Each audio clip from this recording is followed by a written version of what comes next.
Hey, this is Tracy Lewis with Stuff and Things with episode 18 of March Madness. Continuing on all of the cards that I have made in the last couple of months, and I am on my final Fish in a Wish series card. It is a softer card with a different technique. Here it is. I have this same distressed scripty embossing folder. I have the botanical layers in Granny Apple Green, I believe, nestling up behind the soft Night of Navy Fish, stamped not with fancy paper, just stamped using the actual stamps this time.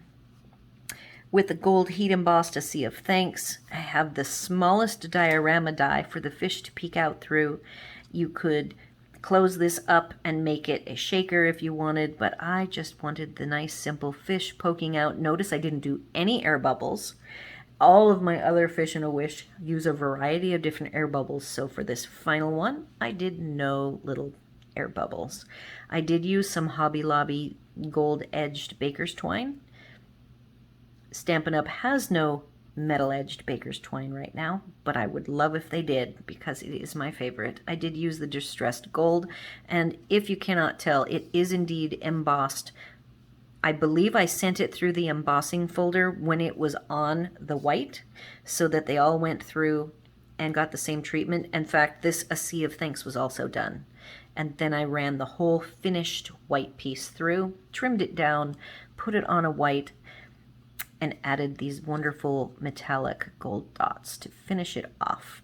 And I'm thinking I've got Pool Party for the cancellation stamp, wave looking stamp that I really love. And that concludes the Fish in a Wish series. I have more cards coming for the rest of March Madness. I'm not sure, like I said, I'm not gonna have 31, so we'll see how many more I can drum up that I will then, as soon as I am done with these, get them prepared to sell. So be sure to leave your questions, comments, or concerns about March Madness, this card, the Fish in a Wish series, anything that comes to mind. I love to hear from you. Be sure to like, share, and subscribe, and thanks for watching.